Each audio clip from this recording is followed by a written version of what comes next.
Hello दोस्तों, UPSC ज्ञान दायनी के इस बेस्ट प्लेटफॉर्म पर आप सभी का स्वागत और अभिनंदन है। मैं आप सभी के बीच में नेहा। आई होप आप सभी लोग स्वस्थ मस्त जबरदस्त होंगे। आज एक टॉपिक लेकर आए हैं आपके बीच में, जो है करंट अफेयर से रिलेटेड। किससे? करंट अफेयर से रिलेटेड है। जिस तरह से मैंने आप सभी लोगों को यूपीपीसीएस 2023 के लिए, यूपीपीएससी 2023 के लिए, कोई कोई यूपीपीसीएस नहीं जानता है, तो यूपीपीएससी 2023 के लिए करंट अफेयर दिया था। उसी तरह की एक छोटी सी श्रृंखला अब धीरे धीरे शुरू करने जा रहे हैं आपके बीच में करंट अफेयर का। अभी ये लेटेस्ट करंट अफेयर से जुड़ा हुआ मामला है, तो इसलिए इसको यहीं से आरंभ करते हैं। अगर आपने मार्केट से अभी तक ये आपके बीच में सितंबर और अक्टूबर की करंट अफेयर घटना चक्र की जो आपकी मासिक आती है, मासिक करंट अफेयर है, तो आप इसे अक्टूबर, सितंबर और अक्टूबर की, मतलब सितंबर और अक्टूबर की मंथली है, तो ये आप ले सकते हैं मार्केट से। देखिएगा इसमें पहले ही लिखा है G20 भारत 2023 इंडिया। तो इसी की बातचीत करेंगे और आपका यहीं से मुद्दा उठाएंगे, और जिसका थीम था वसुधैव कुटुंबकम। क्या था? वसुधैव कुटुंबकम। तो आप सभी के बीच में अब छोटे छोटे से करंट अफेयर के भी वीडियो आएंगे। और आरओ के लिए तो ये मोस्ट इंपॉर्टेंट है, चाहे आरओ देने जा रहे हैं, चाहे यूपीपीसीएस 2024 देंगे, या आप एपीएस का एग्जाम देने जा रहे हैं। क्योंकि कहा जा रहा है, जैसा कि आप सभी लोगों के बीच में शायद आप लोगों को भी खबर हो, कि इस बार शायद पीसीएस का, किसका? मैं यूपीपीसीएस 2024 की बात कर रही हूँ। हो सकता है, मैं भी संभावनाएं जताई जा रही हैं कि नवंबर लास्ट और दिसंबर में 2024 का नोटिफिकेशन आ जाए और मार्च में आपका एग्जाम करा लिया जाए। ऐसा संभावनाएं जताई जा रही हैं। मार्च अप्रैल में हर हाल में एग्जाम हो जाएगा। जो आप मई जून तक जा रहे हैं, तो संभावनाएं हैं अभी, बाकी आप पढ़ते रहें, क्योंकि अभी आपका आरओ लगा। आइए तो देखते हैं आपका ये जो करंट अफेयर से रिलेटेड है। कहा गया 18वां G20 शिखर सम्मेलन 2023।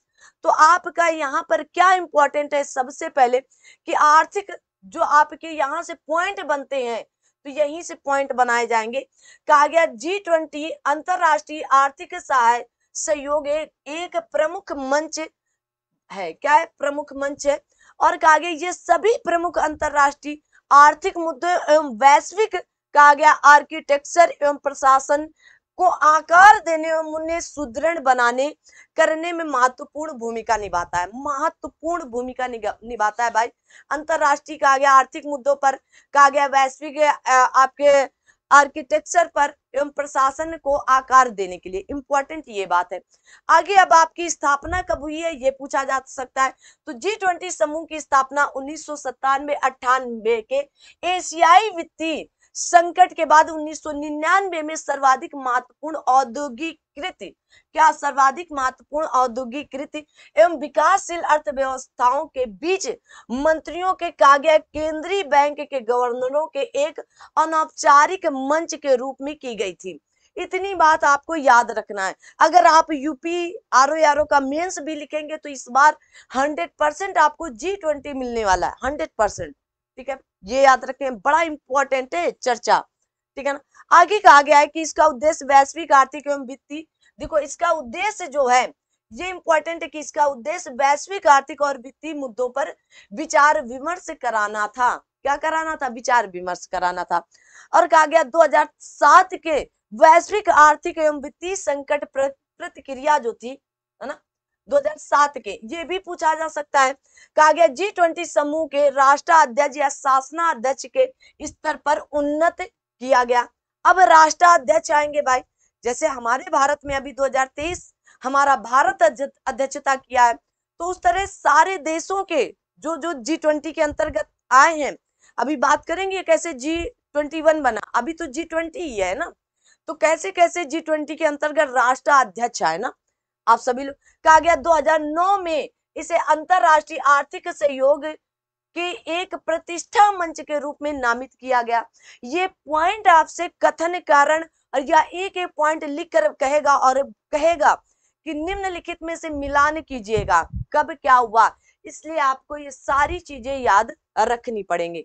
अब कहा गया है, अब सदस्यता की बात आएगी, तो कहा गया G20 समूह में 19 देश हैं। कितने? आप कहेंगे 19 देश हैं आपके। कितने देश हैं? तो 19 देश हैं, ठीक है, 19 देश की बात कही गई, जिनमें से आपके अर्जेंटीना, ऑस्ट्रेलिया, ब्राजील, कनाडा, चीन, France, Germany, Bharat, Indonesia, Italy, Japan, दक्षिण कोरिया, मैक्सिको, रूस, सऊदी अरब, दक्षिणी अफ्रीका या दक्षिण अफ्रीका, तुर्की और यूके तथा अमेरिका, तथा आपका एक यूरोपीय संघ शामिल है। क्या शामिल है? यूरोपीय संघ शामिल है। 19 तो देश है और एक आपका यूरोपीय संघ शामिल है, तो 20 हो गए। कितने? 20 लोग हैं। अभी 20 की बात हो रही है। कहा गया G20 देश वैश्विक जीडीपी के लगभग 85%, कितना? 85% वैश्विक व्यापार के और 75% से अधिक, लगभग 2/3 वैश्विक जनसंख्या का प्रतिनिधित्व करते हैं। तो क्या समझ में आया कि 85% वैश्विक व्यापार यहीं से होता है और 70 कहा गया है, ठीक है, जीडीपी के लगभग 85%, कितना? जीडीपी के लिए वैश्विक जीडीपी के लगभग 85, और कहा गया वैश्विक व्यापार के 75% से अधिक तथा लगभग 2/3 वैश्विक जनसंख्या यहीं पर है, क्योंकि भारत इसमें है। कौन है? देखो भाई, भारत भी है जो अभी वर्तमान में नंबर 1 पर जनसंख्या के आधार पर है, लेकिन ये अभी आपकी ऑफिशियली नहीं आया है, तो चीन को ही अभी आप मानेंगे। तो चीन, भारत जब सब यहीं पर है, इंडोनेशिया, तो कैसे ना होगी 2/3 वैश्विक जनसंख्या का प्रतिनिधित्व यही G20 ही कर रहा है, ठीक है ना, याद रखेंगे। कहा गया G20 का कोई स्थायी सचिवालय का या स्टाफ नहीं है, कोई स्थायी इसका या परमानेंट सचिवालय नहीं है। कहा गया G20 प्रतिवर्ष की अध्यक्षता उसके सदस्य देशों द्वारा बारी बारी से की जाती है और अध्यक्ष का चुनाव देशों के विभिन्न क्षेत्रीय समूहों से किया जाता है, ठीक है, बारी बारी से। अब जितने देश हैं वो बारी बारी से इसकी अध्यक्षता करते रहेंगे, ठीक है ना, याद रहेगा। कुछ चीजें याद कर लीजिएगा, आपको यहाँ से दिख भी रहा होगा। आगे कहा गया G20 में शामिल 19 देशों को 5 समूहों में विभाजित किया गया। कितने समूह में? 5 समूहों में। आइए देखते हैं। कहा गया प्रत्येक समूह में अधिकतम 4 देश को ही शामिल किया गया। कितने? 4 देश को। अधिकतम समूह क्षेत्रीय आधार पर ही निर्मित किए जाते हैं और एक कहा गया अर्थात एक ही क्षेत्र से संबंधित संबंध रखने वाले देशों को सामान्यतः एक ही समूह में शामिल किया गया। जैसे कहा गया ऑस्ट्रेलिया, कनाडा, सऊदी अरब और अमेरिका एक क्षेत्र पर, एक श्रेणी पर, केवल एक समूह पर रखे गए, और जो दूसरा समूह इसमें भारत, रूस, दक्षिणी अफ्रीका एवं तुर्की रखे गए, और जो आपका कहा गया इस पद्धति के अनुसार निर्मित नहीं किए गए हैं, ठीक है ना। समूह 3 में जैसे अर्जेंटीना, ब्राजील, मैक्सिको, और समूह 4 में आपके फ्रांस, जर्मनी, इटली और यूके है, और समूह 5 में आपका क्या है? तो आप कहेंगे चीन, इंडोनेशिया, जापान और दक्षिण कोरिया शामिल है, ठीक है। तो इतना आपस कितना, तो आपसे बताया गया कि एक ग्रुप में मैक्सिमम 4 देश ही रख सकते हैं। तो कितने ग्रुप बनेंगे भाई? 20 हैं तो 5 बनेंगे, ठीक है ना। कहा गया G20 का 20वां सदस्य अर्थात यूरोपीय संघ इनमें से किसी भी क्षेत्रीय समूह का सदस्य नहीं है। G20 की कार्य प्रणाली क्या होती है? तो G20 का अध्यक्ष 1 वर्ष की अवधि के लिए G20 के एजेंडे के संचालन करता है और G20 शिखर सम्मेलन का आयोजन करता है, ठीक है ना, याद रखना। कहा गया G20 के अंतर्गत 2 समानांतर ट्रैक शामिल है। कैसे? 2 समानांतर ट्रैक शामिल है जो निम्नवत है, जैसे वित्त ट्रैक है और आपका शेरपा ट्रैक है, मोस्ट इंपॉर्टेंट है, ठीक है। वित्त ट्रैक के अंतर्गत कहा गया नेतृत्व सदस्य देशों के वित्त मंत्री शामिल होते हैं, वित्त मंत्री और सेंट्रल बैंक गवर्नर शामिल होते हैं, और आपके शेरपा ट्रैक है इसका नेतृत्व शेरपा द्वारा किया जाता है, जो आपके सदस्य देशों के नेताओं के निजी प्रतिनिधित्व होते हैं। और G20 शिखर सम्मेलन हो या फिर इसके अन्य कार्य समूहों की बैठकें हों, इन सभी की योजना सदस्य देशों के शेरपा ही तैयार करते हैं। चाहे आपके राष्ट्राध्यक्ष, शासनाध्यक्ष स्तर पर होने वाली बैठकों से पहले उसके मुद्दों पर सभी सदस्य देशों के शेरपा आपस में बातचीत करते हैं, सभी देशों के, ठीक है ना। और इस स्तर पर कहा गया इस स्तर पर सभी देशों के बीच असहमति आदि को सुलझा लिया जाता है। अगर कोई असहमति है तो उसको वहीं पर सुलझा लिया जाता है, ताकि शीर्ष स्तर की बैठक में केवल एजेंडे और मुहर लगने के कार्य को अंजाम दिया जा सके। ऐसे थोड़ी ना कि एकाएक वहां पर बहस करेंगे कि यहाँ पर इतना वित्त खर्चा करना पड़ेगा, है ना, तब तो फिर समस्याएं आ जाएंगी। आगे बढ़ते हैं। अब कहा गया है आपका कि आपके उपयुक्त जो ट्रैक्स है ना के अंतर्गत विषयगत रूप के से उन्मुख होकर कार्य समूह शामिल होते हैं। ये सारी चीजें आप देख सकते हैं ना। अब कहा गया देखिएगा G20 के देशों के नागरिक समाजों, कैसे समाजों, संसदों, विचारों, मंचों, महिलाओं, युवाओं, श्रमिकों, व्यवसाय एवं शोधकर्ताओं को एक साथ लाता है। G20 नेताओं को सिफारिशों का प्रारूप तैयार करते हैं और निम्न कहा गया नीति निर्माण होते हैं। कौन कौन से आप देखेंगे, जैसे कहा गया business 20, civil 20, labour 20, parliament 20, science 20, कहा गया है आपका सुप्रीम ऑडिट इंस्टीट्यूशन 20, कहा गया startup 20, think 20, urban 20, women 20, youth 20। तो ये आपके इसके क्या होते हैं, तो ये कई संपर्क समूह होते हैं इसके, ठीक है ना, याद रखना। अब आपका G20 18वां आपका G20 शिखर सम्मेलन, तो आप देखेंगे इसमें क्या है, तो सिविल 20, लेबर 20, पार्लियामेंट 20, साइंस 20, आपका सही 20, startup 20, think 20, urban 20, women 20, youth 20 और बिजनेस 20 की बात कही गई है। कहा गया भारत G20 की अध्यक्षता कहा गया 1 दिसंबर 2022 से 30 नवंबर 2023 तक करेगा। उल्लेखनीय कि G20 की अध्यक्षता वैश्विक अर्थव्यवस्था में विकास की कहा गया प्रतिक्रिया स्वरूप अन्य सदस्य देशों के साथ विचार विमर्श कर G20 एजेंट को एकजुट करने के उत्तरदायी होते हैं। क्या करेंगे, एकजुट करते हैं। कहा गया निरंतरता को सुनिश्चित करने के लिए G20 की अध्यक्षता को क्या कहा जाता है, ट्रोइका या ट्रोइका द्वारा समर्थित किया जाता है। इंपॉर्टेंट है, याद रखिएगा। आइए अब इसमें आपको देखो G20 की जो आपकी कहा गया अध्यक्षता आपकी किसके, ट्रोइका द्वारा समर्पित है। कहा गया भारत अध्यक्षता के दौरान ट्रोइका के सदस्य क्रमशः इंडोनेशिया, भारत और ब्राजील। कौन, भारत और ब्राजील। देखो इंडोनेशिया, फिर भारत में, अब क्या होगा, ब्राजील में आएगा। क्या, ब्राजील में। अगला कहाँ होने वाला है, ब्राजील में आपका, ठीक है। देखिएगा आरेखी के आगे 18वां G20 शिखर सम्मेलन है, ठीक है ना, और भारत की अध्यक्षता अवधि 1 दिसंबर 2022 से 30 नवंबर 2023 तक है। कहा गया ट्राइका, ये जो आपका ट्रोइका होता है ना, ट्राइका या ट्रोइका का निर्माण G20 के वर्तमान मेजबान, तत्कालीन पूर्व मेजबान तथा अगले मेजबान देश से होता है। जो वर्तमान में है और जो वर्तमान मेजबान या तत्कालीन पूर्व मेजबान और जो अगले मेजबान के रूप में है। भारत की अध्यक्षता के दौरान कहा गया ट्रोइका के सदस्य क्रमशः इंडोनेशिया, भारत और ब्राजील है। तो ये पूर्व का हो गया, ये वर्तमान का, ये आपके आने वाला है, ठीक है। यह प्रथम अवसर है जब G20 ट्रोइका में 3 विकासशील और उभरती अर्थव्यवस्थाएं शामिल है। लो भाई, अब ये प्रश्न आपसे बनने के लिए बड़ा उतावला हो रहा है और बनेगा भी, नोट कर लो। कहा गया केंद्रीय विषय भारत की G20 अध्यक्षता वसुधैव कुटुंबकम या एक पृथ्वी, एक कुटुंब, एक भविष्य की, कहा गया वन अर्थ, वन फैमिली और वन फ्यूचर के केंद्रीय विषय या थीम पर आधारित है। कहा गया वह विषय महाउपनिषद के प्राचीन संस्कृत पाठ से लिया गया। कौन सा, तो आप कहेंगे वसुधैव कुटुंबकम, कहां से, तो आपके महाउपनिषद के प्राचीन संस्कृत पाठ से लिया गया, ये भी पूछा जा सकता है।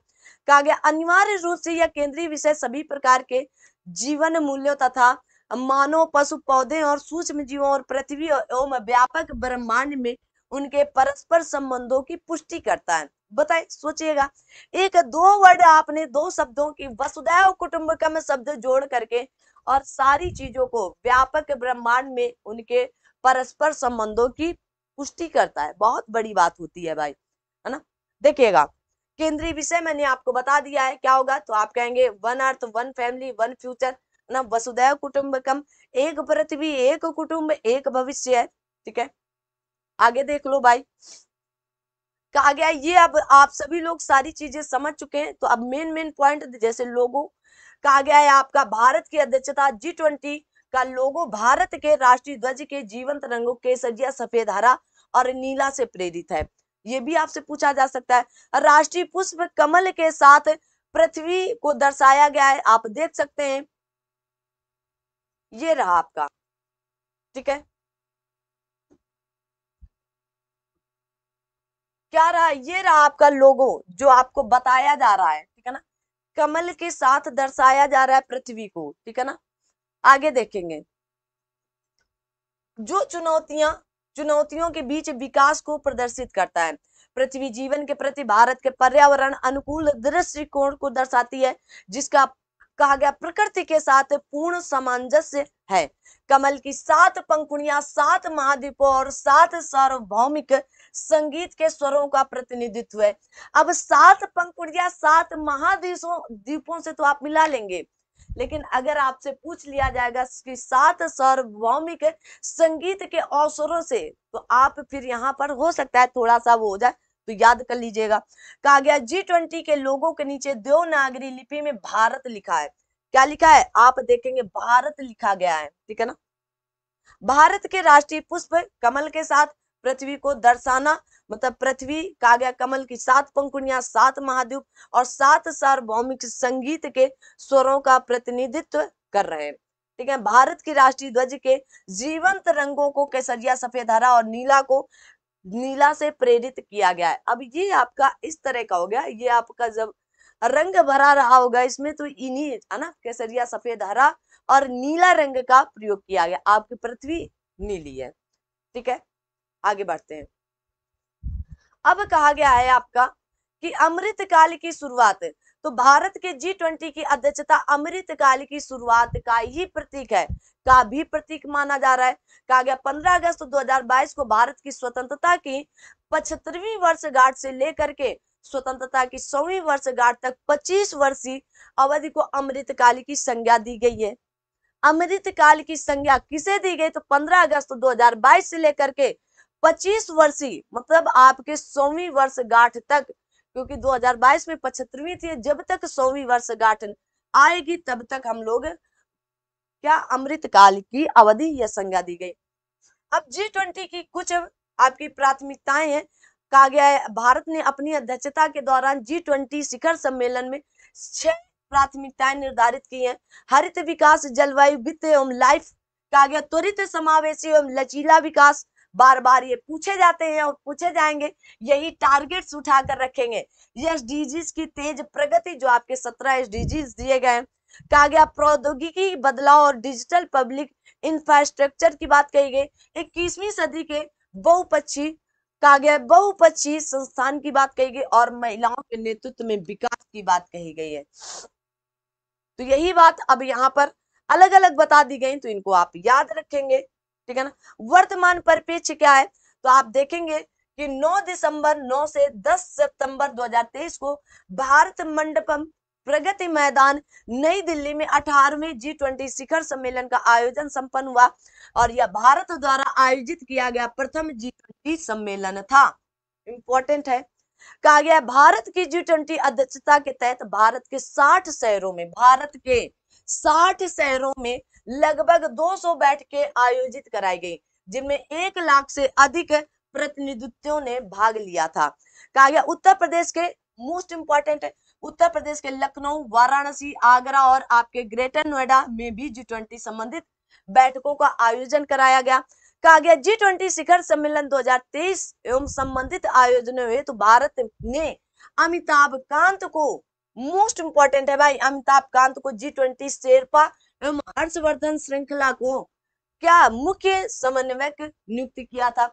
अगर शेरपा पूछा जाएगा G20 तो आप किसे बताएंगे? अमिताभ कांत को। आने वाले ये सारे प्रश्न है आपके एग्जाम में। आगे बढ़ते हैं। आगे कहा गया G20 आर्थिक गलियारा, तो आप कहेंगे मध्य भारत, मध्य पूर्व यूरोप, अफ्रीकी संघ G20 का स्थायी सदस्य बना। G20 का स्थायी सदस्य कौन बना? अफ्रीकी संघ, मोस्ट इंपॉर्टेंट है। कहा गया शुभारंभ वैश्विक जैव ईंधन संगठन द्वारा किया गया, ठीक है। अब कहा गया देखिएगा आमंत्रित देशों और अंतरराष्ट्रीय संगठन, ठीक है ना, देख लो भाई कौन कौन है। कहा गया G20 की अध्यक्षता द्वारा अपनी अध्यक्षता के दौरान आयोजित होने वाली G20 बैठकों एवं शिखर सम्मेलन में भाग लेने हेतु सदस्य देश यूरोपीय संघ के अतिरिक्त अन्य अतिथि देशों एवं अंतरराष्ट्रीय संगठनों को भी आमंत्रित किया गया, ठीक है ना, जैसे बांग्लादेश, मिस्र, Mauritius, Netherlands, Nigeria, Oman, Singapore, Spain, UAE, आमंत्रित किया गया था। किनको किनको? G20 के अध्यक्षता के दौरान अतिथि देशों को, किसको? अतिथि देशों में से के रूप में बांग्लादेश, मिस्र, Mauritius, Netherlands, Nigeria, Oman, Singapore, Spain और यूएई को आमंत्रित किया गया था। इंपॉर्टेंट है, याद कर लो। भारत ने अपनी G20 अध्यक्षता के दौरान स्थायी प्रतिभागी अंतरराष्ट्रीय संगठनों में से आपके देखो UN, IMF, आपके वर्ल्ड बैंक या WHO, WTO, ILO कहा गया, आपके FSB और आपके OECD तथा क्षेत्रीय संगठनों में आपके यूरोपीय ना, तो आप कहेंगे AU, यूडा, नेप्डा आदि एशियन के अध्यक्ष के अतिरिक्त अतिथि अंतरराष्ट्रीय संगठनों के रूप में अंतरराष्ट्रीय सौर संगठन में इन सभी लोगों को एशियाई बैंक कहा गया, एशियाई विकास बैंक को आमंत्रित किया गया था, आपका ADB। और जो आपकी G20 नई दिल्ली लीडर्स घोषणा पत्र है, इसमें कहा गया 18वें शिखर सम्मेलन के दौरान मुख्य परिणाम क्या निकल करके आए, तो सर्वसम्मति G20 नई दिल्ली के द्वारा कहा गया घोषणा पत्र निम्न पर ध्यान दिया गया: आर्थिक एवं सामाजिक सशक्तिकरण को बढ़ावा देना, लैंगिक डिजिटल विभाजन को पाटना है ना, पाट देना, कहा गया लैंगिक समावेश, जलवायु कार्यवाही को आगे बढ़ाना, महिलाओं की खाद्य सुरक्षा, पोषण और कल्याण को सुरक्षित करना, मोस्ट इंपॉर्टेंट है। आगे देखेंगे क्या क्या कहा गया। कहा गया G20 महिला मंत्री स्तरीय वोमेन्स कहा गया समर्थन करने के लिए महिला सशक्तिकरण पर एक कार्य समूह के गठन पर सहमत हुए। ठीक है, तो अब इनको आप देख सकते हैं, आगे देख लीजिएगा कि लैंगिक समानता, महिला सशक्तिकरण और महिलाओं के नेतृत्व वाले विकास के लिए ऐतिहासिक उपलब्धि के तहत इस घोषणा पत्र में अध्यक्ष के उस वक्तव्य को शामिल किया गया जो 2 से 4 अगस्त 2023 के दौरान गांधीनगर गुजरात में आयोजित महिला सशक्तिकरण के लिए G20 मंत्रिपरिषद सम्मेलन में अपनाया गया था। ठीक है, तो इनको आप देख सकते हैं। अब देखिएगा, कहा गया है कि इस घोषणा पत्र के अनुसार 2050 तक शुद्ध शून्य या नेट जीरो कार्बन उत्सर्जन के लक्ष्य को प्राप्त करने के लिए विकासशील देशों हेतु पूर्व 2030 अवधि में आप कितना 5.8 से लेकर 5.9 ट्रिलियन डॉलर की राशि की आवश्यकता होगी, ऐसा बताया गया। कहा गया साथ ही इस लक्ष्य को प्राप्त करने के लिए 2030 तक स्वच्छ ऊर्जा प्रौद्योगिकी हेतु 4 ट्रिलियन डॉलर राशि की आवश्यकता होगी। तो ये सारे देश मिलकर करने वाले हैं ना। देखिएगा, अब जो आपका अफ्रीकी संघ है, देखिएगा प्रमुख परिणाम क्या निकले। अफ्रीकी संघ G20 का स्थायी अध्यक्ष या सदस्य बना। 18वें G20 शिखर सम्मेलन के दौरान 9 सितंबर 2023 को अफ्रीकी संघ, किसको? अफ्रीकी यूनियन G20 का स्थायी सदस्य या परमानेंट आपका मेंबर बन गया है। अब यूरोपीय संघ के बाद G20 में शामिल होने वाला यह दूसरा क्षेत्रीय गुट होगा। कौन सा? दूसरा है। देखिएगा, अब कहा गया मुख्य समन्वयक कौन थे, तो हमने बताया कि हर्षवर्धन श्रृंखला जी थे ना, आपके शेरपा अमिताभ कांत जी थे। आयोजन 9 से 10 सितंबर को किया गया। भारत मंडप प्रगति मैदान नई दिल्ली में किया गया और विशेष भारत द्वारा आयोजित प्रथम G20 शिखर सम्मेलन था उत्तर प्रदेश के लखनऊ, वाराणसी, आगरा और ग्रेटर नोएडा में किया गया। ये चीजें आप याद करके रखिएगा, आपके लिए यहाँ से प्रश्न बनने वाला ही है। ठीक है, आप देखेंगे ये प्रश्न आपके लिए मोस्ट इंपॉर्टेंट होने वाले ही हैं। यहाँ पर देखते हैं, ये आपके लिए थोड़ा सा इंपॉर्टेंट है।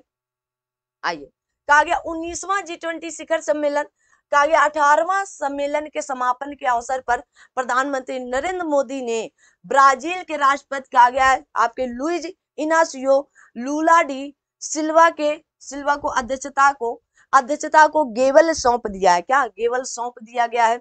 और हालांकि भारत 30 नवंबर 2023 तक G20 का अध्यक्ष बना रहेगा और ब्राजील की अध्यक्षता 1 दिसंबर 2023 से प्रभावी होगी और 19वां शिखर सम्मेलन आपके वर्ष 2024 में रियो डी जेनेरियो में ब्राजील में आयोजित कराया जाएगा। इंपॉर्टेंट था, मैंने आप सभी लोगों को बता दिया है, इसको याद रखेंगे। और एक जैसे ये कि गलियारा दक्षता को बढ़ावा देगा, ये चीज याद रखिएगा, ठीक है ना। जो इंपॉर्टेंट चीजें थी, जैसे यहाँ पर पूर्वी गलियारा पूछा जाता है, तो भारत को अरब की खाड़ी से जोड़ेगा पूर्वी गलियारा, ठीक है। उत्तरी गलियारा आप कहेंगे, यह गलियारा अरब की खाड़ी को यूरोप से जोड़ेगा, ठीक है ना, याद रखना। ये थोड़ी थोड़ी सी चीजें, ये छोटी छोटी जो आपकी हैं, जो पहले से आप पढ़ेंगे तो आपको समझ में आएंगी कि कहाँ पर क्या सही है क्या गलत है, ठीक है ना। तो आप सभी लोग देखेंगे कि पूर्व यूरोप आर्थिक गलियारा की भी बात की गई, इसमें आपके 9 सितंबर को जो बात हुई थी गठन में, इसमें भारत, अमेरिका, सऊदी अरब, यूएई, फ्रांस, जर्मनी, इटली एवं यूरोपीय संघ के नेताओं के मध्य भारत मध्य पूर्व यूरोप आर्थिक गलियारे की स्थापना हेतु एक समझौता ज्ञापन पर हस्ताक्षर किए गए थे, ठीक है ना। आगे बढ़ते हैं, देखिएगा इसकी शुरुआत की गई वैश्विक जैव ईंधन संगठन का शुभारंभ तो 18वें G20 2020 में 9 सितंबर 2023 को प्रधानमंत्री Narendra Modi Singapore, Bangladesh, Italy, America, Brazil, Argentina, Mauritius, UAE के नेताओं के साथ मिलकर वैश्विक जैव ईंधन संगठन का शुभारंभ किया, ठीक है। तो G20 की अध्यक्षता के रूप में भारत की एक पहल है, किसकी पहल है? वैश्विक जैव ईंधन गठबंधन भारत की पहल है, और इस गठबंधन का लक्ष्य जैव ईंधन के वैश्विक विकास में तेजी लाना है, ठीक है ना, याद रखिएगा। ये भी आपके लिए इंपॉर्टेंट है कि भारत ने इस पर पहल की है, ठीक है। आगे बढ़ते हैं, देखिए कहा गया 1999 G20 की स्थापना के बाद यह पहला अवसर जब इस समूह की सदस्यता का विस्तार किया गया है, ठीक है ना, याद रखना। आमंत्रित अंतरराष्ट्रीय संगठन के रूप में शामिल होता रहा है, ठीक है। कौन? यूरोपीय संघ, ठीक है ना। आगे बढ़ते हैं, तो ये थी आपकी पूरी बात किससे? G20 शिखर सम्मेलन से। अगर आप RO का मेंस लिखेंगे इस बार का ही, क्योंकि आपका मेंस लगभग जुलाई अगस्त में हो सकता है, कब? जुलाई अगस्त में, तो आप देखेंगे इससे संबंधित 100% यही प्रश्न बनकर आएगा कि जो G20 के बारे में, क्योंकि भारत पहली बार इसकी अध्यक्षता कर रहा है। कौन कर रहा है? भारत। तो अगर आप लिखना चाहते हैं मेंस में निबंध, तो आप रखें इसको तैयार, ठीक है ना। तो आज ये आपकी क्लास पहली थी, और इस तरह छोटे छोटे से टॉपिक लेकर आएंगे। ये थोड़ा सा बड़ा टॉपिक था और बताना भी आपको जरूरी था, इसलिए मैंने सारी बातें आपको बताने का प्रयास भी किया। मिलते हैं अगली क्लास में, तब तक के लिए थैंक यू सो मच। जय हिंद, जय भारत।